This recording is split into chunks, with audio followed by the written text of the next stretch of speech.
The library was quiet, sat alone between rows of data crystals that held the history of 1,000 worlds.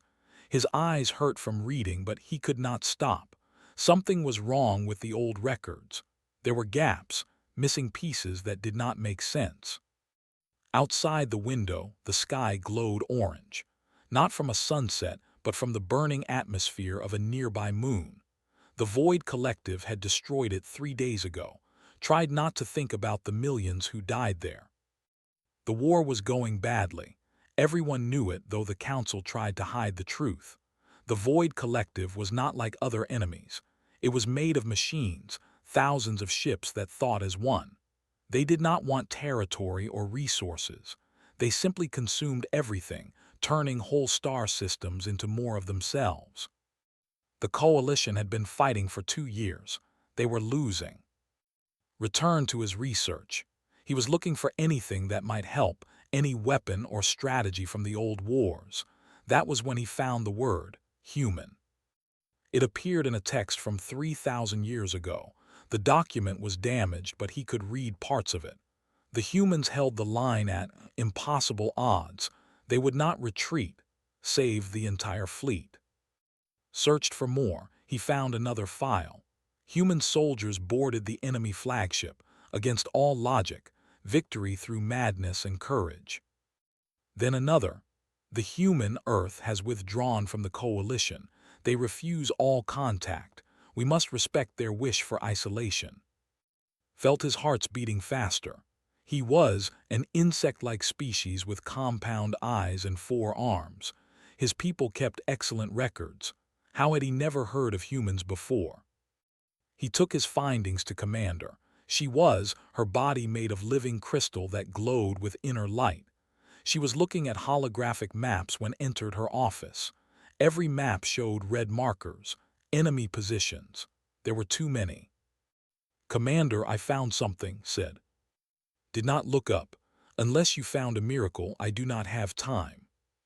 Maybe I did. Have you heard of humans? Now looked at him, her crystalline face showed confusion. Humans, the legend, from children's stories. They are real, or they were real.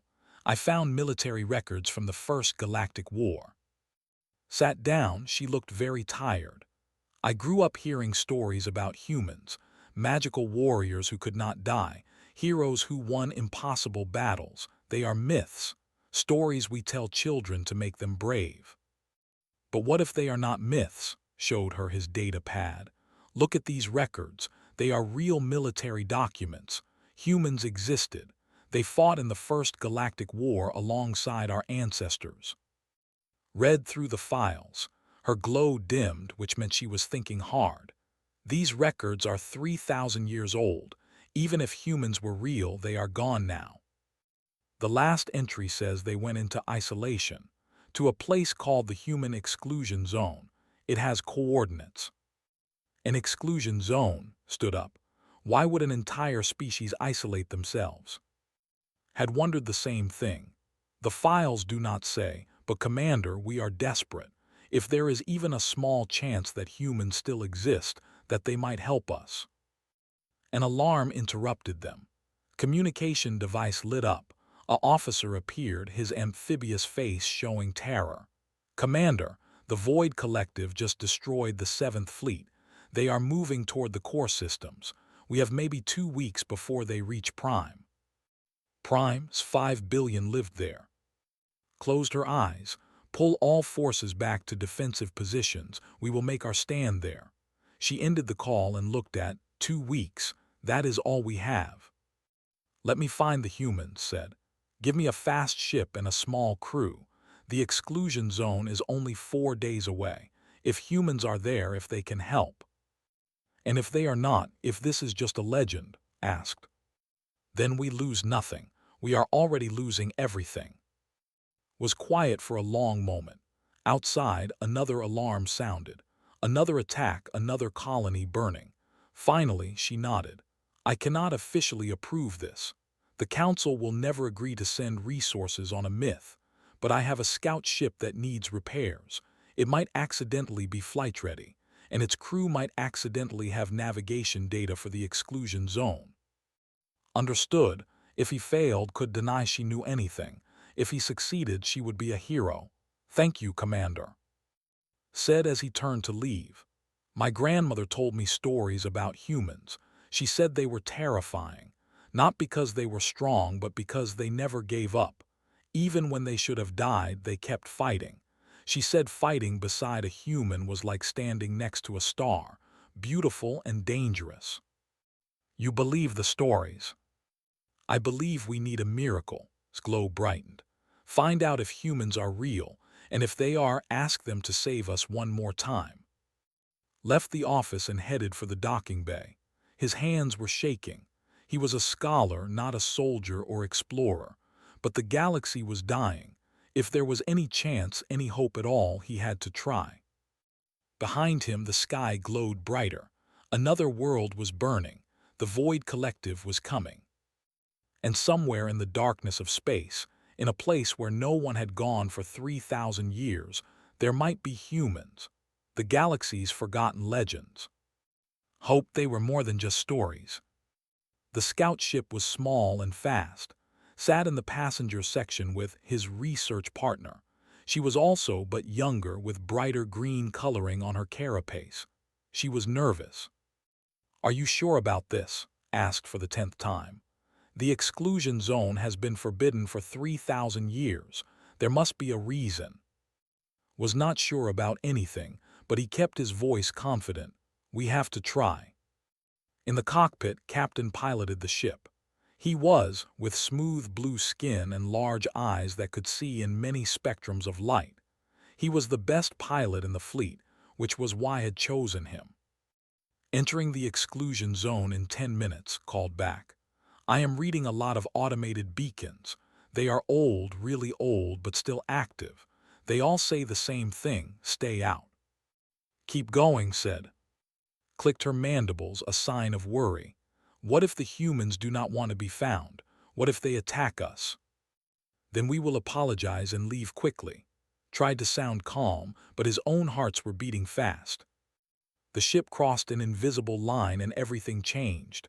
Lights appeared on the scanner, hundreds of them, thousands. By the ancestors, whispered. There are structures everywhere. Space stations, satellite networks, defense platforms. This whole sector is full of technology. Moved to the cockpit to see. The scanner showed a massive network of installations, all dormant but clearly functional. In the center of it all was a yellow star, and orbiting that star, third from the sun, was a blue and green planet. Earth, said softly, the human. They moved closer slowly. The defense platforms tracked them but did not fire. Maybe they were too old. Maybe they were waiting. I am detecting energy signatures on the planet's surface, said. Underground facilities, I think. And there are ships in orbit, but they are powered down. It is like everyone is sleeping. Was scanning everything, recording data. This technology is incredible. Some of it I do not even recognize. If we could bring this back to the coalition. We are not here to steal, said firmly. We are here to ask for help. Suddenly all the lights on the ship went red. Alarms blared, fought with the controls. We are caught in some kind of tractor beam. Something has locked onto us. The ship shook. They were being pulled toward one of the larger orbital stations. Could see it now, massive and dark against the stars. But lights were turning on inside it, one by one. Something was waking up. Try to communicate, ordered. All frequencies, tell them we come in peace. Work the communications panel. I am sending messages, but I do not know if they will understand our languages. The station's docking bay opened like a great mouth. Their ship was pulled inside. The bay doors closed behind them. Atmosphere flooded in. Then silence. Well, said, his voice shaky. We are here, now what? The airlock door of their ship beeped. Something was requesting permission to enter. Looked at his companions. This was it. The moment that would determine everything. He opened the door. A figure stood in the docking bay. It walked on 2 legs and had 2 arms. Its body was covered in some kind of dark uniform. The face was smooth, with 2 eyes, a nose, and a mouth. Hair grew from the top of its head. It looked so strange, yet somehow familiar from the ancient images had found. A human. The human spoke. The words were incomprehensible at first, but then a device on its uniform blinked, and the voice changed to Coalition standard language. I am Commander Minu of the Earth Defense Force. You have entered restricted space. Explain your presence immediately. Stepped forward, trying to keep his 4 arms from shaking. Commander Minu, I am Scholar of the Galactic Coalition. We need your help. We are dying. Minu's face did not change. The Coalition. We have not heard that name in a very long time. We left your wars behind. This is not our war, said, stepping beside. This is everyone's war. The Void Collective is destroying everything. Billions are dead. Billions more will die. We made a choice 3,000 years ago, Minu said. We chose peace. We chose isolation. We will not interfere in galactic affairs again. Felt desperation rising. Please just listen. Let me show you what is happening. Minu was quiet for a moment, then he nodded. Come with me, but your weapons stay on the ship. They followed Minu through the station. It was clean and functional, with lights that activated as they walked. They passed windows that looked out at Earth. Could see oceans and continents, clouds swirling in the atmosphere. It looked beautiful. Minu led them to a communications room. Show me, he said. Connected his data pad to the human systems. He was surprised when it worked instantly. The technology was compatible even after 3,000 years. He showed Minu everything. The destroyed worlds, the refugee fleets, the Void Collective's advance, the projections that showed total extinction in months. Minu watched it all without expression. When it ended, he was silent. Please, said, I know you chose to leave, I know you have your reasons, but entire species are being erased. Children are dying, we have nowhere else to turn. We cannot help you, Minu said finally. We do not have the numbers. Humanity is small now, only a few billion. We are not the warriors you remember. But you have the technology, said, gesturing at the station around them. You have knowledge we have lost. Knowledge that cost us everything to gain. Minu stood. I will take your request to my superiors, but I cannot promise anything. We swore an oath 3,000 years ago. Never again would we fight in the galaxy's wars. An alert sounded. Checked his communicator and his blue skin turned pale. I am receiving an emergency broadcast from the Coalition. The Void Collective broke through the defensive lines. They are heading for Prime now. We have days, not weeks. His world seemed to stop. His family, everyone he knew. We have to go back, he said. There is nothing you can do, Minu said quietly. You cannot fight the Void Collective with one scout ship. Then we will die trying, said. Thank you for your time, Commander. As they turned to leave, Minu spoke again. Wait, I need to make a call first, to someone who might understand better than I do. Did not know what that meant, but he waited, hopping against hope that the legends were true, that humans were more than just ghosts from the past. That somewhere in these forgotten people was the miracle they needed. Admiral stood in the command center deep beneath Earth's surface. The room had not been fully active in 3,000 years. Now every screen glowed with information. She was old, with gray hair and lines on her face that showed a long life, but her eyes were sharp and clear. Minu's face appeared on the main screen. Admiral, the Coalition representatives are here. They are asking for our help. I saw the data you sent, said. The situation is bad. It is worse than bad. It is extinction level. The Void Collective will consume the entire galaxy if it is not stopped. Looked at the other people in the command center. Engineers, strategists, politicians. They all looked worried. Beside her stood the chief scientist. He was young and brilliant, with quick hands and a quicker mind. We swore an oath, someone said from the back. After the first war, we said never again. We lost too much. Remembered the first Galactic War. She had been a child then, but she remembered. The battles that killed billions. The weapons that cracked planets. Humanity had given everything to stop that war, and when it was over, they were broken. Only 3 billion humans remained from a population of 30 billion. They had left the galaxy behind to heal, to rebuild, to never fight again. "Show me the representatives," said. The screen changed. She saw, and in the station's conference room.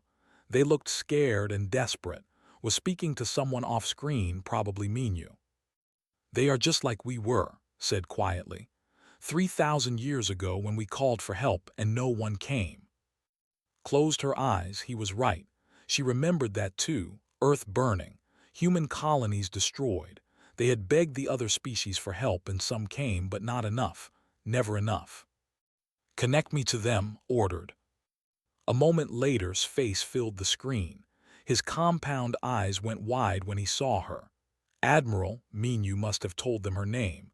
"Thank you for agreeing to speak with us." "I have not agreed to anything yet," said. "Tell me, scholar, why should humanity risk itself for the coalition? When we needed help, most of the galaxy abandoned us." Seemed to struggle with his words. "I do not know what happened 3,000 years ago. I only know what is happening now. Billions are dying. Children are dying. If we do nothing, there will be no galaxy left." "We have children too," said. "Human children who deserve to grow up in peace. Why should I risk their future?"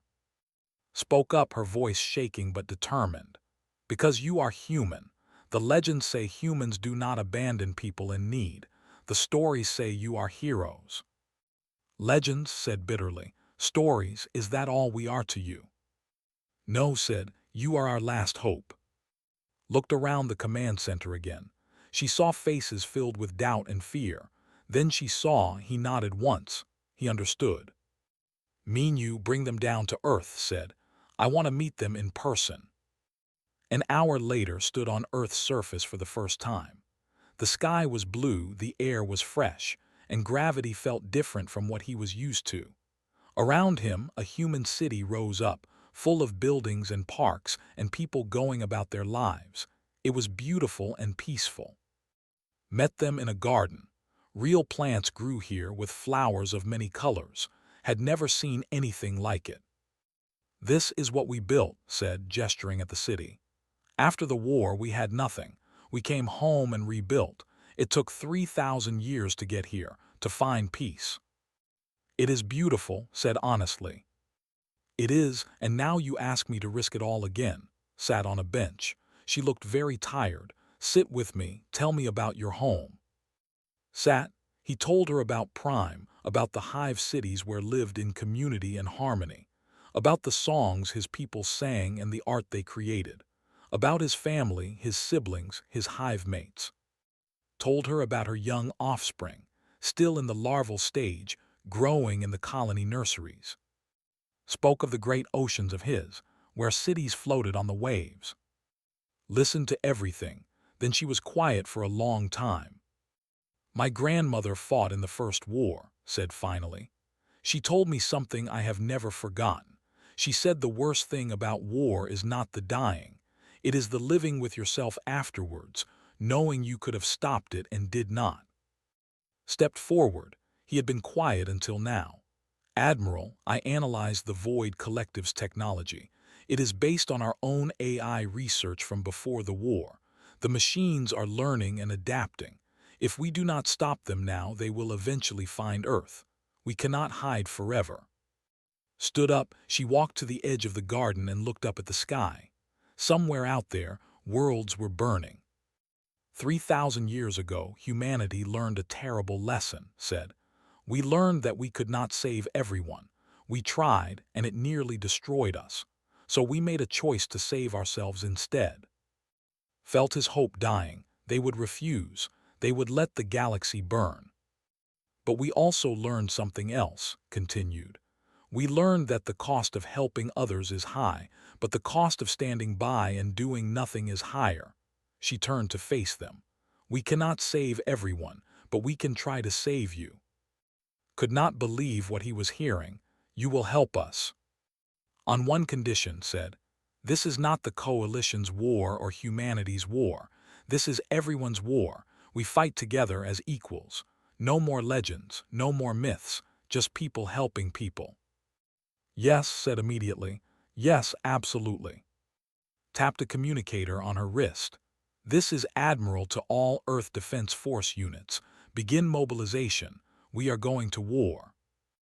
All around them the peaceful city transformed. Sirens sounded. Ships rose from hidden hangars. The ground opened to reveal military installations. In minutes, Earth went from a sleeping planet to a fortress preparing for battle. Realized something important. Humanity had not been sleeping for 3,000 years. They had been preparing, just in case. How many ships do you have? Asked. 200 capital ships, Minu said. He had appeared beside them. 500 support vessels, 100,000 soldiers. Looked shocked. That is all. The Void Collective has thousands of ships, millions of units. Smiled. It was not a kind smile. It was the smile of someone who had fought before and knew how to fight again. The galaxy forgot something about humans. We do not win by having more ships. We win by being more stubborn than our enemies. Added, and by fighting dirty. The Void Collective thinks like a machine. We will teach it to fear human creativity. Felt something he had not felt in years. Hope, real hope. The legends were true after all. Not because humans were magical warriors who could not die, but because they were people who chose to fight even when they could have stayed home. People who chose others over themselves. When do we leave? Asked. Now, said. Your people need us. Let us go remind the galaxy what humans can do. The human fleet arrived at Prime just as the Void Collective began its final assault. Commander watched her scanners in disbelief. Only 200 human ships against thousands of enemy vessels. It seemed like madness. Admiral, you should retreat, said over the communication channel. There are too many of them. His face appeared on the screen. She looked calm, almost peaceful. Commander, watch and learn. Humanity has had 3,000 years to think about how to fight smart instead of fighting big. The human ships moved in a pattern had never seen before. They did not form defensive walls or attack formations. Instead, they split into small groups, each moving independently. It looked like chaos. Then the Void Collective attacked and understood. The human ships were fast, impossibly fast. They dodged between enemy fire with precision that seemed superhuman. When they attacked, they did not aim for the heavy armor. They targeted communication nodes, sensor arrays, propulsion systems. Small, critical targets that machines needed to function. All coalition ships follow the human pattern, ordered. Break into small groups. Target their weak points, not their armor. A human voice came over the channel. It was leader of the human marine forces. His voice was rough and filled with energy. Commander, we are going to try something crazy. Keep your ships away from the enemy command vessel. What are you planning? Asked. Just watch. A human assault ship, small and fast, flew straight at the largest Void Collective vessel. It did not fire weapons. Instead, it crashed into the ship's docking bay at full speed. The bay doors crumpled. Then, before could process what happened, human soldiers in armored suits flew out into space. They had no ships, no safety lines, just suits with thruster packs and weapons. They flew through the vacuum of space and into the damaged docking bay like projectiles. They are insane, second officer whispered. No, said watching in awe, they are human. Inside the enemy command ship, and his marines fought through the corridors. The machines had not expected boarding tactics. They were designed for ship-to-ship combat, not close-quarters battle. His team moved with brutal efficiency, destroying control nodes and processors as they advanced. Meanwhile, on another part of the battlefield, worked her magic. She was humanity's best cyber warfare specialist, her fingers flying across holographic keyboards. She had discovered something interesting about the Void Collective. They had never encountered computer viruses before. "Deploying infection package," said calmly. "Let us see how these machines like being sick." The virus spread through the Void Collective's network. It was not designed to destroy them completely. That would be too obvious, too easy to detect. Instead, it made small mistakes. A targeting computer would be off by a few degrees. A shield generator would have a 1-second delay in activating. Navigation systems would miscalculate by tiny amounts. To the machines, these errors seemed like random malfunctions. They tried to fix them, which spread the virus further. The perfect logic of the Void Collective became its weakness. In the cockpit of the fastest human fighter, laughed as he pulled off another impossible maneuver. He was humanity's best pilot, and he flew like he was dancing. Enemy weapons tracked him, predicted his movements, calculated where he would be. And he was never there. "The problem with machines," said over the open channel, "is that they think we make sense. But humans, we are unpredictable." He pulled his fighter into a spin that should have torn it apart, using the enemy's own weapons fire to destroy other enemy ships behind him. Other coalition pilots tried to copy his moves. Most could not. But they learned something important. Machines could predict logic, but they could not predict courage and creativity. The battle raged for hours. The humans lost ships, they lost people, but they did not lose hope. Watched as a human ship with a destroyed engine deliberately rammed into an enemy vessel, disabling it so coalition forces could destroy it. She saw human pilots eject from damaged fighters and use their emergency suits to manually plant explosives on enemy hulls. She saw human Marines hold inside enemy ships, buying time for civilian evacuation shuttles to escape the planet below. "They fight like every battle is personal," said to herself. Watching from's command ship understood, because it is personal to them. They are not fighting for territory or resources. They are fighting for us, for people they just met. The tide of battle began to turn.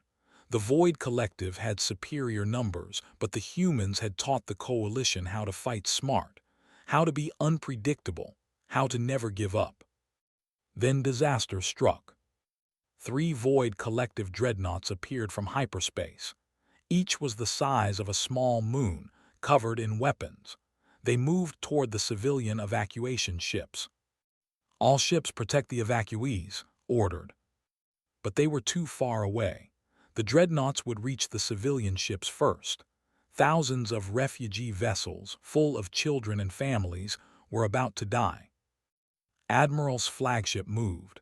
It was the largest human ship, and it accelerated to full speed, straight toward the dreadnoughts. "Admiral, what are you doing?" shouted. "Buying time," said simply. "All human ships divert all power to shields and follow me. We are going to make a wall." The human fleet formed a line between the dreadnoughts and the civilian ships. They overlapped their shields, creating one massive barrier. Then they just stopped moving. They became a wall of ships, absorbing fire meant for the evacuees. "Admiral, your shields cannot hold that much punishment," said desperately. "They do not have to hold forever," replied. Her ship shook as weapons fire hammered it, just long enough for those civilians to get away. Watched in horror and admiration as human ships took damage meant for others. Their shields failed one by one. Their hulls cracked under the assault, and they did not move. They held the line. "Commander," said urgently, "if we concentrate all coalition firepower on those dreadnoughts now, while they are focused on the humans, we can destroy them." Understood immediately. The humans had created an opportunity. Now the coalition had to use it. "All ships target the dreadnoughts. Fire everything we have." The coalition fleet unleashed a coordinated assault. The dreadnoughts, focused on breaking the human wall, were caught off guard. Their shields, designed to deflect forward attacks, failed against weapons fire from multiple angles. One dreadnought exploded.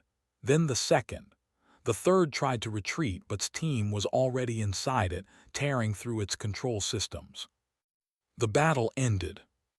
The Void Collective fleet retreated, damaged and confused.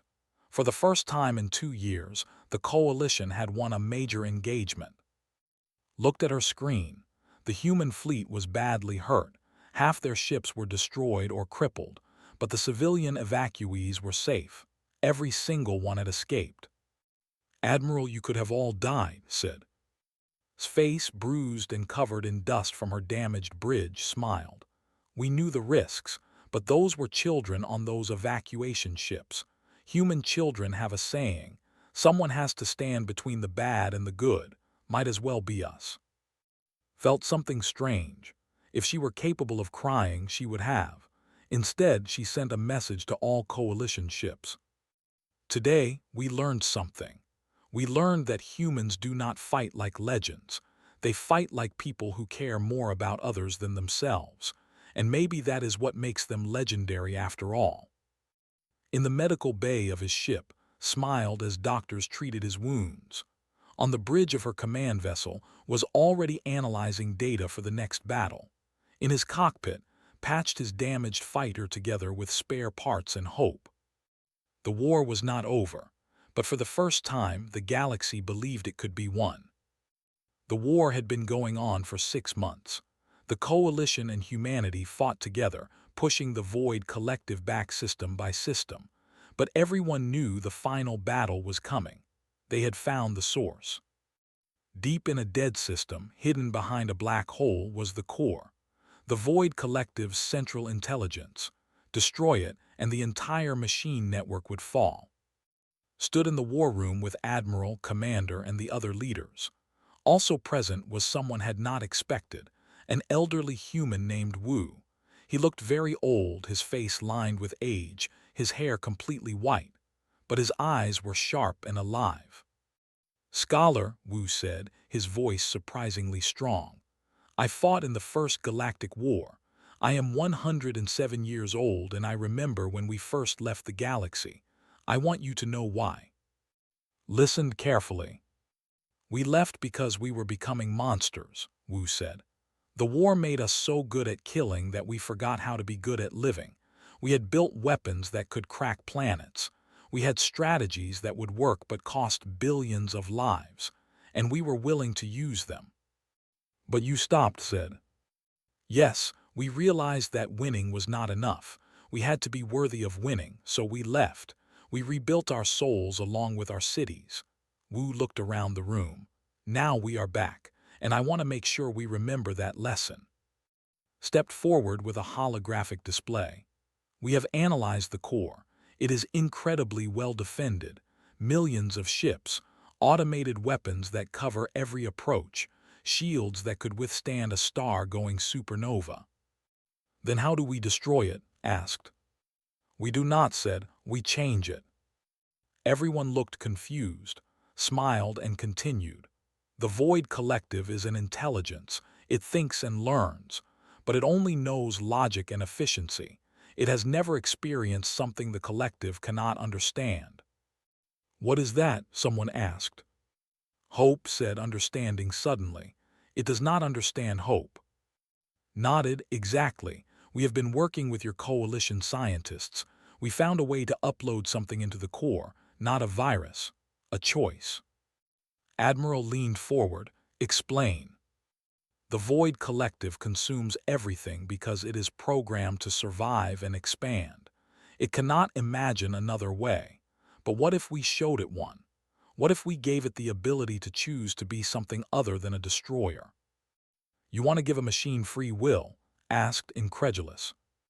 "We want to show it that existence has value beyond survival," said.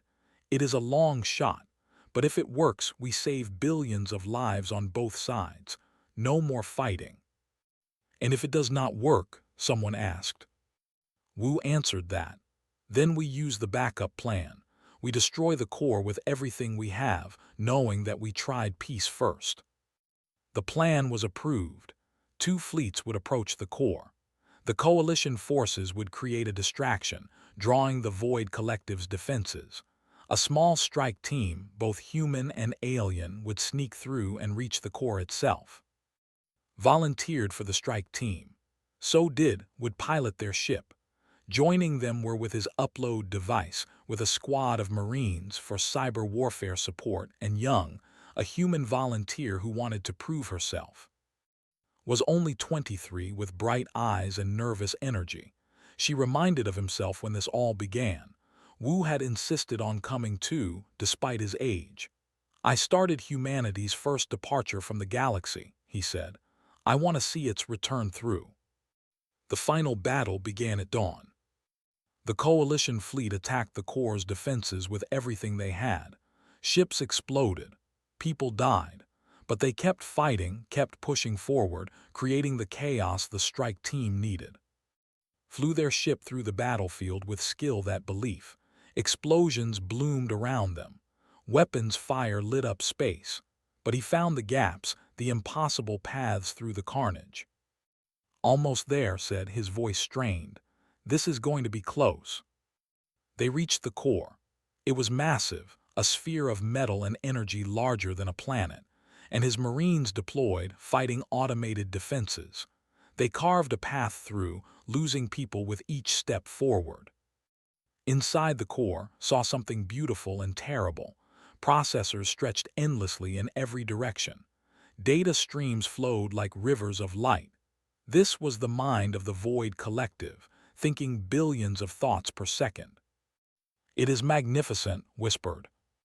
It is lonely, said quietly. Everyone looked at her. Think about it.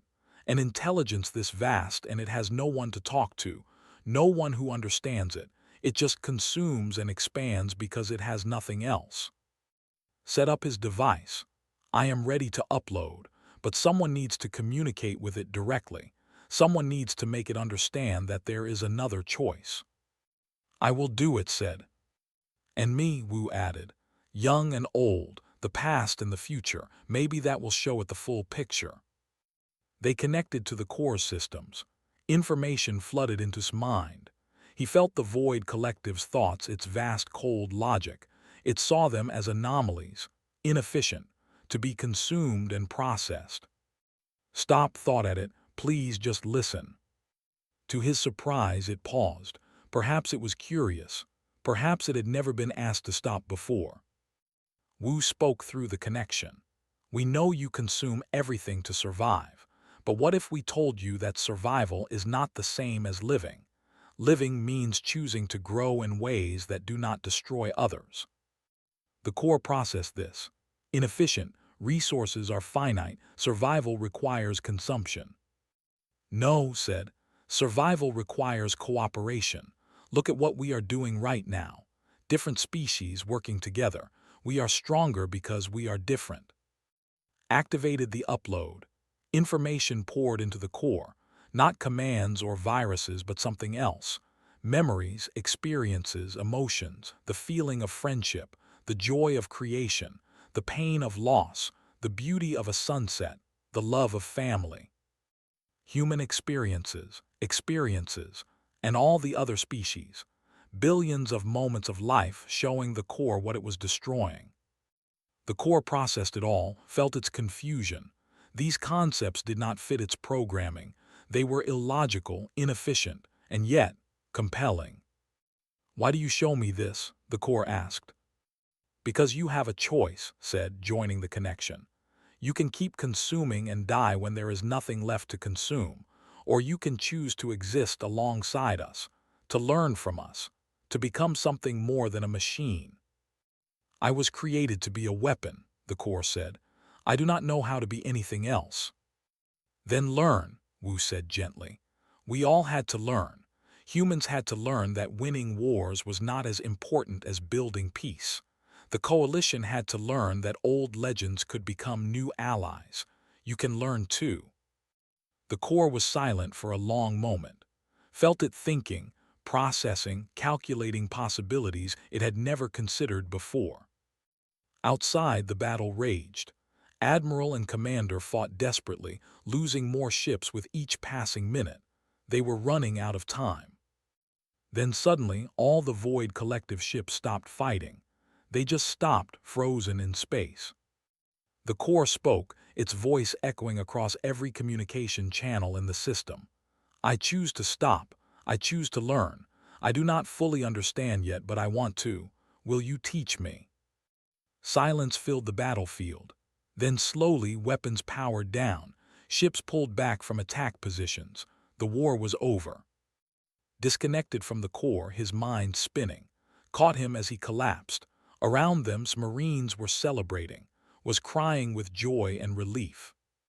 Wu sat down heavily, looking exhausted but happy. I lived long enough to see it, he said. Humanity's return was not about showing the galaxy how strong we are. It was about showing that strength means choosing peace when you could choose war. They returned to their ships to find both fleets celebrating. Humans and coalition species embraced, cried, laughed together. They had won without destroying their enemy. They had won by changing it. 3 months later stood on Earth again. This time he was not alone. Thousands of coalition representatives had come to establish embassies, start cultural exchanges, build partnerships. The galaxy was learning to live together again. Admiral had retired, her duty fulfilled. In her place, the new defense command was shared between humans and coalition species. Commander worked alongside human officers, teaching and learning. Minyu and had started an academy where young people of all species could learn together. The first class included both human and alien students, including who wanted to be a diplomat. The Void Collective, now calling itself simply the Core, was learning about life from its new teachers. It was slow and strange, but it was changing. Some of its units had even started creating art, trying to understand beauty. Found Wu in the garden where they first talked. The old man was feeding birds, smiling as they landed on his hands. I am writing a new history, said, sitting beside him. One that tells the truth about humans, not legends or myths, just the truth. And what is the truth? Wu asked. The truth is that you are not heroes because you are strong, said. You are heroes because you choose to care, even when it hurts, even when it costs you everything. You choose to help. Wu smiled. That is a good truth, write it well. In the distance, children played. Human children, children, and others all together. They did not see differences, they just saw friends. Join them watching the children. My offspring will grow up in a galaxy where humans are not legends. They are just neighbors, friends, partners. Is that better or worse? Wu asked, amused. Better, and said together.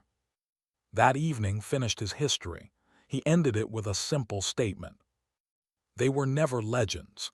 They were just people who chose to be better than they had to be, and in the end, that was enough to change everything. Somewhere in orbit, the core read words. It did not fully understand yet, but it wanted to. It chose to want to, and that made all the difference. The galaxy had learned something important. Heroes are not born, they are not made. They simply choose moment by moment to stand up when they could sit down, to fight when they could flee, to hope when they could despair. And sometimes, when legends return from the darkness, they teach us that we all have that choice inside us.